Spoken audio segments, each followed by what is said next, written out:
So the modern corporation as we know it was first formed in 1602 with the government-chartered Dutch East India Company.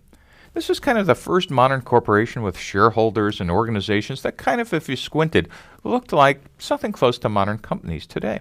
By the 1850s in the United States, with railroads spanning the entire country, corporations needed more sophisticated organizations. And in fact, the first org chart was drawn in 1856 to just manage corporations. And by the beginning of the 20th century, educators started realizing that there was a need for an educated management class to administer and execute these corporations.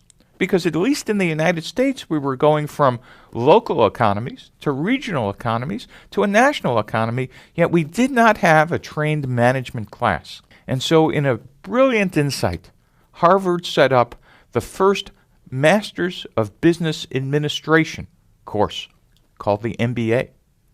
And the first graduating class in 1910 was the first of a cadre of business administrators that made the 20th century the modern corporate century. The MBA curriculum was designed to provide managers and administrators with the tools they needed to run existing and growing companies: accounting, strategy, operations, leadership, organizational behavior, human resources, management.